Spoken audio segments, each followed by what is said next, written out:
वही मुख्यमंत्री नीतीश कुमार जी हैं जिनकी हनक बिहार में चलती थी। हर विभाग की वो समीक्षा करते थे, नजर रखते थे, अपने कलम से मंत्री के निर्णय को बदल देते थे। आज 5-5 विभाग का मलाई खा रहे हैं उप मुख्यमंत्री तेजस्वी यादव जी, और उनको तो परिवारवाद के पोषक हैं तेजस्वी यादव जी। वो नहीं चाहते हैं कि मेरे विभाग के मलाई का बंटवारा हो और मेरे विभाग में किसी का हस्तक्षेप हो। दुखद है कि मंत्रिमंडल का विस्तार मुख्यमंत्री का अधिकार क्षेत्र होता है, और मुख्यमंत्री अगर जो लाचारी और बेबसी में जी रहे हो तो धिक्कार है इसी राजनीति को और ऐसी कुर्सी को जहां संवैधानिक अधिकार पर हमला हो, विवशता दिखाई पड़े, लोभ और भय से वो पद प्रभावित हो। और अब तो ऐसा लग रहा है कि मुख्यमंत्री जी को किसी दिन अपने पद को छोड़कर आज समर्पण कर देना पड़ेगा। कि कांग्रेस की सरकार में बड़े बड़े शहरों में कब बम विस्फोट होगा और कब लोगों की मौत होगी कोई नहीं जानता था। दहशत में था, देश की राजधानी दहशत में थी।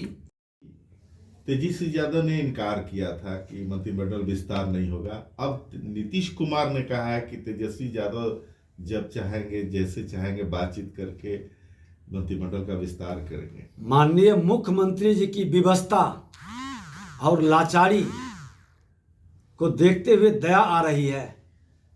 वही मुख्यमंत्री नीतीश कुमार जी हैं जिनकी हनक बिहार में चलती थी।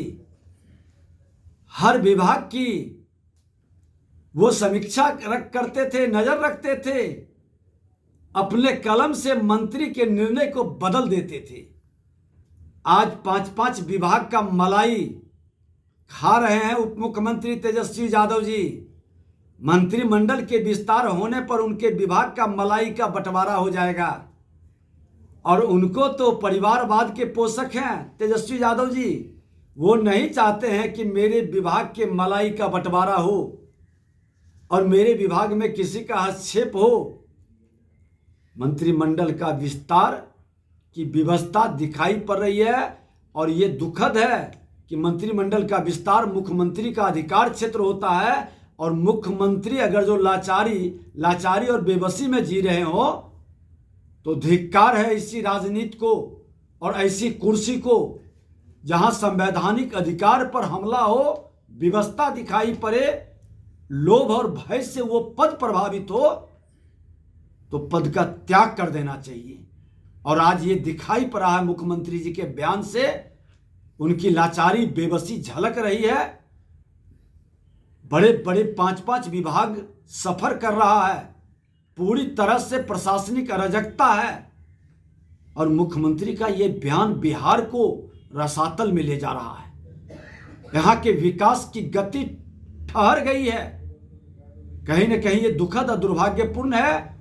और अब तो ऐसा लग रहा है कि मुख्यमंत्री जी को किसी दिन अपने पद को छोड़कर आज समर्पण कर देना पड़ेगा, क्योंकि जो खाई इन्होंने खोदा है अब इनको ठेलने के लिए लोग तैयारी कर चुका है। क्या कर दिया था, और भाजपा के पीएम नरेंद्र मोदी ने पीएफआई पर प्रतिबंध लगा दिया और इसे अस्थायी रूप से बंद कर दिया है। देशद्रोही तत्वों को मजबूत करने वाली कांग्रेस पार्टी कभी कर्नाटक की रक्षा नहीं कर सकती। अमित शाह ने यह बात कही। देखिए, सच्चाई है कि कांग्रेस की सरकार में बड़े बड़े शहरों में कब बम विस्फोट होगा और कब लोगों की मौत होगी कोई नहीं जानता था। दहशत में था, देश की राजधानी दहशत में थी। ट्रेन में चढ़ने में डर लगता था। आज कहीं बम विस्फोट का असर दिखाई नहीं पड़ रहा है, और जिसको इन्होंने पोसने का, पालने का, संरक्षित और सुरक्षित रखने का खेल कांग्रेस के लोगों ने खेला, और कांग्रेस के गोद में बैठने वाले ये राजद जदयू के लोग भी तुष्टीकरण की राजनीति में पीएफआई को कहीं न कहीं प्रत्यक्ष अप्रत्यक्ष संरक्षण दिया, और इसके संरक्षण के कारण बिहार आतंकवादियों का शरण स्थली बन गया। और माननीय न्यायालय के द्वारा हस्तक्षेप करने के बाद ये भेद खुला कि सरकार के अनुदान से यहां पर मदरसे चलते हैं, उसके अंदर ये लोग प्रशिक्षण प्राप्त करते हैं, संरक्षण प्राप्त करते हैं। तो इस सच को देश की जनता स्वीकार कर रही है कि आतंकवाद, उग्रवाद और अपराध को संरक्षित करने वाला कभी भारत के राष्ट्र के, मां भारती के संतानों के हितैषी नहीं हो सकता।